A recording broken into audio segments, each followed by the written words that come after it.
Gold medal वाली बहू। सपना के पिता एक गरीब किसान थे। माँ पिता खेत में काम करते तो पीछे से सपना गांव के बच्चों के साथ हॉकी खेलती। एक दिन शाम को, सारा दिन खेलती रहती है, ये नहीं कि छोटे भाई को संभाले। माँ पता है, मैंने आज हॉकी में पास के गांव के लड़कों की टीम को हरा दिया। अरे वाह वाह मेरी बेटी, शाबाश, ये ले के रुपया, जा जाकर टॉफी खा ले। सपना खुशी से पिता के गले लग जाती है और बाहर चली जाती है। अरे तुम इसको बिगाड़ रहे हो, मैं ना इसकी शादी ही करा दूंगी। ऐसा कैसे शादी करा देगी? हाँ, अभी तो उम्र खेलने की है। माँ बड़बड़ करती वहां से निकल जाती है। लेकिन शाम को उन लोगों के घर कुछ लोग आते हैं। अरे राम सुखिया, जरा ये तो बतलाओ, सपना के बारे में क्या सोचा है? अरे क्या सोचना है मास्टर जी, पढ़ रही है, जितना पढ़ सकती है पढ़े, फिर शादी करवा देंगे, कोई अच्छा सा गांव का ही लड़का देख लेंगे। अरे तुम तो उसके पिता हो, तुमको कुछ नहीं पता? माँ घबरा जाती है। अरे का मास्टर जी, का पता नहीं, का हो गया? हम तो इनसे पहले ही बोल रहे थे कि लड़की की जात है, संभाल लो। अरे भाभी जी, आप भी ना कभी अच्छा भी सोच लिया करो। अरे सपना क्या खेलती है हॉकी, बड़े से बड़े आदमी भी नहीं जीत पाते हैं उससे।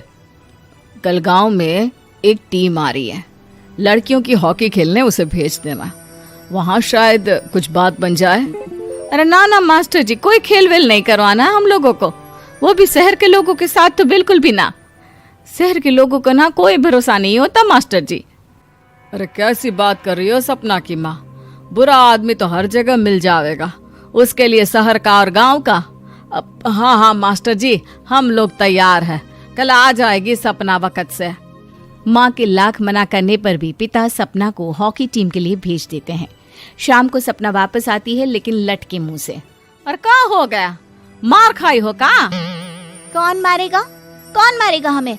कोई मार वार खाकर नहीं आए। अरे फिर शकल पर 12 क्यों बजे हैं, बताओगी? देखो माँ, आप समझोगी नहीं, बताकर फायदा क्या है? अरे बिटिया रानी, हम तो समझेंगे ना, हमें ही बता दे। सपना पापा के गले लग जाती है। पापा, मैं ना सिलेक्ट हो गई हूँ भारत की हॉकी टीम में खेलने के लिए। अरे वाह, ये तो बहुत ही खुशी की बात है मेरे बच्चे। फिर मेरी गुड़िया काहे परेशान है?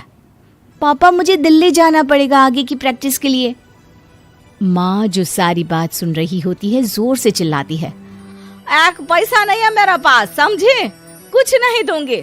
शादी के लिए लड़का फाइनल भी कर दिया है, कल्ले का बेटा, वो शादी कर लेगा तुमसे। सपना पिता की ओर देखती है। अरे देख सपना, खेलने दिल्ली जाना है तो सिर्फ इसी शर्त पे कि आकर कल्ले से बेटे से चुपचाप शादी कर लेगी, बोल। अरे ठीक है ना, कल्ले का बेटा तो बहुत ही समझदार है, सरकारी नौकरी है उसकी, मान गया वो तो सपना शादी कर लेगी। सपना भी धीरू, जो कि कल्ले का बेटा था, उसे जानती थी। वो मन ही मन सोचती है कि शादी तो वैसे भी होनी है, लेकिन माँ की ये शर्त मान गई तो जीवन जीने का एक मौका तो जरूर मिलेगा। हाँ, मुझे मंजूर है। हाँ, तो कल मैं उन लोगों को बुला लूं? पिता और सपना दोनों एक दूसरे को देखते हैं। अब माँ ठीक है ना, बुलाने की क्या जरूरत है, वो लोग पसंद कर रहे हैं ना मुझे, वही ठीक है। बस आप तो मेरा दिल्ली का बैग पैक कर दो। सपना दिल्ली जाती है, दिल्ली टीम के लिए खेलने के लिए। सपना खूब अच्छा खेलती है और गोल्ड मेडल जीत कर आती है। जब वो गांव आती है तो उसका जोरदार स्वागत होता है। हर कोई सपना सपना चिल्ला रहा होता है। और सपना के पापा, तुम्हारी बेटी ने तो गांव का नाम रोशन कर दिया है। गांव की तरफ से तुम लोगों को गांव में पक्का मकान और सपना को परिषद में पक्की नौकरी देने के लिए हम तैयार हैं। अरे वाह वाह, पक्का मकान, ये तो बहुत अच्छी बात है, लेकिन सपना की नौकरी नहीं चाहिए हमें। हाँ, कैसी बात कर रही हो सपना की माँ? लड़की की नौकरी रहेगी तो अपने पैरों पर खड़ी रहेगी, किसी के आगे झुकने की जरूरत ना पड़ेगी। अरे चुप रहो, हम तो नौकरी ना करते हैं, पर मजाल है कि किसी के आगे झुके हो। ना ना, हमारी बेटी नौकरी नहीं करेगी। पिता लाख समझाते हैं लेकिन माँ नहीं मानती।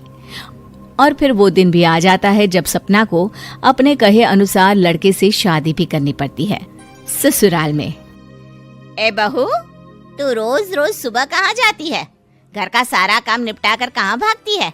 माँ का घर तो पास ही है, वहीं निकल जाती है क्या? नहीं माँ जी, मैं हॉकी खेलने जाती हूँ, मुझे खेलना पसंद है। खेलना पसंद है?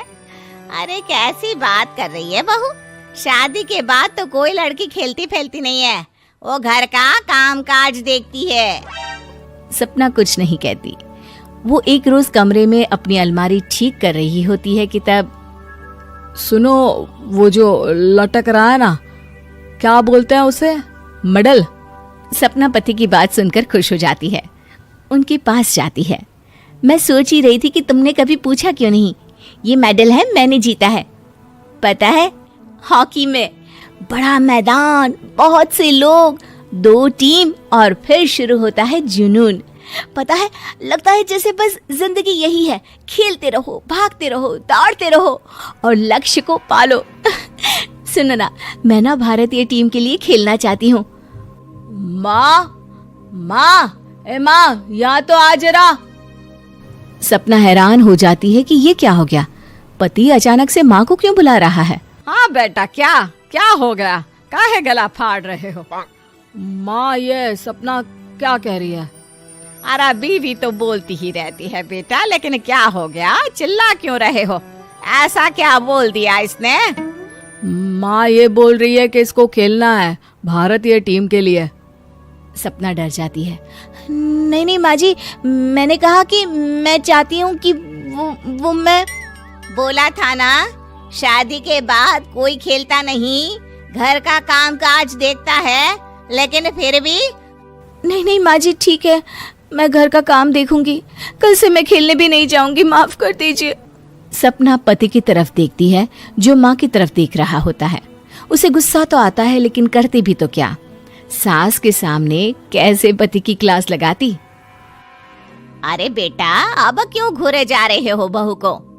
माँ, अभी इस बात का फैसला करके जाना, वरना ये तो तेरे कमरे से जाने के बाद मुझे। अब चुप हो जाइए आप, छोटी सी बात का बतंगड़ मत बनाइए। छोटी सी बात? बहू, ये कोई छोटी बात नहीं है। जो लड़की दिल्ली के लिए गोल्ड मेडल ला सकती है, वो देश के लिए भी तो गोल्ड ला सकती है ना। हम लोगों को किसी चीज की कमी नहीं है बहू, घर का काम तो कोई भी कर लेगा, लेकिन देश का नाम रोशन करने के लिए सपना चाहिए। जा बहू, तेरी ट्रेनिंग का सारा इंतजाम तेरे पति ने कर दिया है, जा खेल और देश का नाम रोशन कर। सपना की आंख में आंसू आ जाते हैं। वो सोचती है कि बेटियों को मायके के साथ अगर ससुराल में भी सहयोग मिले तो ऐसा कोई काम नहीं जो वो नहीं कर सकती है।